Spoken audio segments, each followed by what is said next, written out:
श्रीमन्नारायण नारायण नारायण भजमन नारायण नारायण नारायण लक्ष्मी नारायण नारायण नारायण। आप सभी भक्तों का स्वागत है कृष्णा डिवोशन चैनल पर। भगवान आप सभी की मनोकामनाएं पूर्ण करें। आप सभी ने अपने मन और इंद्रियों के द्वारा भगवान का स्मरण किया है, भगवान की पुण्यमयी अमृतमयी कथा लिसन की है, तो भगवान आप सभी के हृदय के कल्मश को दूर करे और आप सभी को पवित्रता प्रदान करे और आप सभी इस आवागमन के चक्र से छूटकर भगवान के चरणों में विश्राम पाएं। तो चलिए भगवान की ही कथा हम कहते हैं। इसके अलावा हमें कहना ही क्या आता है, और इसके अलावा इस संसार में कुछ भी कहने को है ही नहीं। जो भी संसार में कहा जाता है वह सब कूड़ है, झूठ है, असत्य है। हमेशा के लिए भगवान का नाम ही सत्य है, वही पावन है, वही पवित्र है, और हमें हमेशा भगवान का ही स्मरण करना चाहिए, क्योंकि भगवान ही सच्चिदानंद हैं। सतचित और आनंद को देने वाले भगवान स्वयं हैं।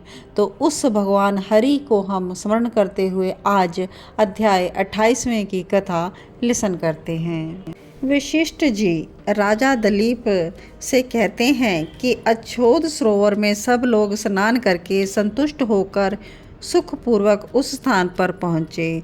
तब लोमेश ऋषि कहते हैं कि संसार के इस सर्वश्रेष्ठ तीर्थराज को श्रद्धापूर्वक सब लोग दर्शन कीजिए। यह वही यज्ञ की वेदी और यजमान का स्थान है। यहाँ पर 3 कुंड हैं जिसमें अग्नि जल रही है। यहाँ पर सबकी तृप्ति होती है। 33 कोटि के जो देवता है संतुष्ट होकर आनंदपूर्वक यहाँ पर वास करते हैं और सोमधारा पीते हैं। यहाँ पर त्रिशूलधारी महादेव जी प्रकट हुए थे। देवताओं से सेवित अक्षय वट भी यहीं पर है, जिसकी जड़ पाताल तक गई हुई है। महाप्रलय के समय जब समस्त भूमंडल जलमग्न रह जाता है, उस समय जनार्दन भगवान इसी वृक्ष पर योग की निद्रा लेते हैं।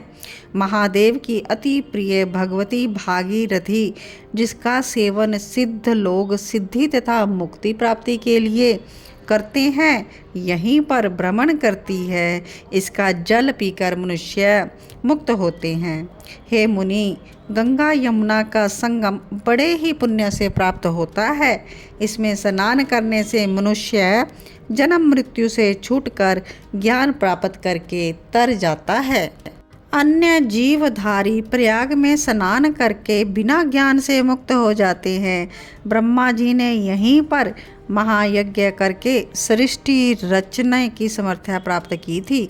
भगवान नारायण ने इसी त्रिवेणी में स्नान करके उसके पुण्य से समुद्र मंथन में लक्ष्मी को प्राप्त किया था। त्रिशूलधारी महादेव जी ने त्रिपुर दैत्य का संहार भी यहीं पर किया था। प्राचीन काल में इंद्र के शापवश स्वर्ग से निकाली गई उर्वशी को यहाँ पर स्नान करने से पुनः स्वर्ग प्राप्त हुआ था। नहुष कुल के राजा ययाति ने वंशधर पुत्र को प्राप्त किया था। तो हे द्विजश्रेष्ठ, प्रयाग के पुण्य संगम में पुत्र चाहने वाले को भी श्रद्धापूर्वक स्नान करना चाहिए, तो उसकी मनोकामना पूर्ण होती है। प्राचीन काल में इंद्र ने यहीं पर स्नान करके अपनी माया से कुबेर के धन को पाया था। नर और नारायण ने यहाँ पर हजारों वर्ष निराहार रहकर उत्तम धर्म किया था, और शिव की आराधना में तत्पर कश्यप ऋषि ने यहीं पर तप किया था। इस तीर्थ में तप करके भारद्वाज, कश्यप आदि 7 ऋषियों ने सप्त ऋषि का उत्तम पद प्राप्त किया था। ये ब्राह्मण प्राचीन काल में इसी क्षेत्र में आत्म तत्व ज्ञानी सनकादि ऋषियों ने योग सिद्धि पाई थी। गंगा यमुना के संगम में स्नान करने से सब पाप छूट जाते हैं। मुक्ति को चाहने वाले पुत्र और कन्या सब हमारे कहे अनुसार इसी गंगा यमुना में स्नान करो। त्रिवेणी के जल में स्नान करने से तुम्हारे पहले किए हुए पाप नष्ट हो जाएंगे और इसके महाफल से संपूर्ण वैभव को प्राप्त करोगे।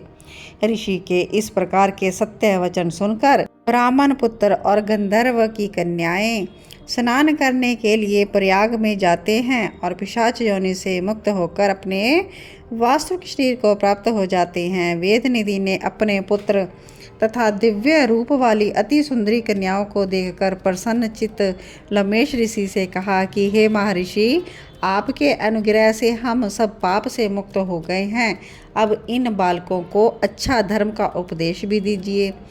तब लोमेश ऋषि ने कहा कि इन युवा कुमारों का अध्ययन समाप्त हो चुका है, इसलिए मैं कहता हूँ कि इनके हाथ को ग्रहण करें। तो लोमेश ऋषि अपने पिता की आज्ञा से उस ब्रह्मचारी ने वेद मंत्रों और ऋषियों के मंगलाचरण पूर्वक धार्मिक विधि के अनुसार 5 कन्याओं का पानी ग्रहण किया। उन कन्याओं का मनोरथ पूर्ण होने से वह सब प्रसन्न हो गई और कुमार भी संतुष्ट हो गया।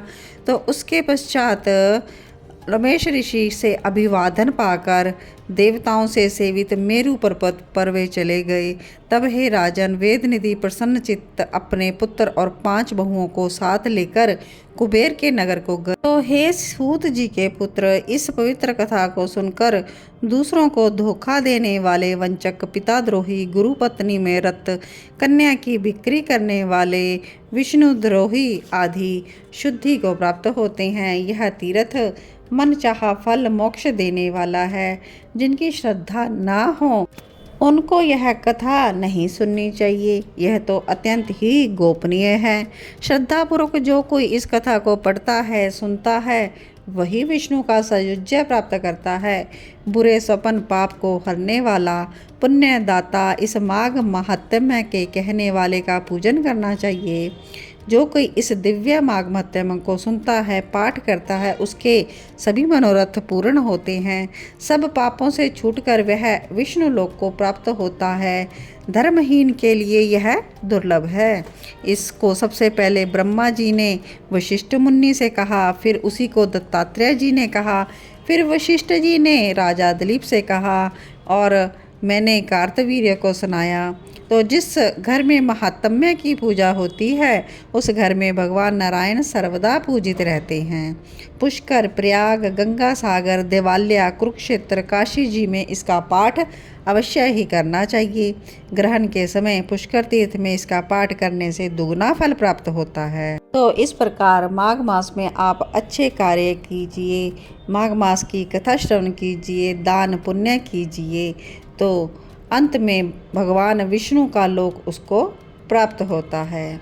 तो इस प्रकार से माघ मास महात्म्य यहाँ पर संपूर्ण हुआ। भगवान आप सभी की मनोकामनाएं पूर्ण करे। तो आइए नारायण भगवान का स्मरण करते हैं। अपनी जीवा, अपने हृदय, अपने तन मन को हम पवित्र करते हैं।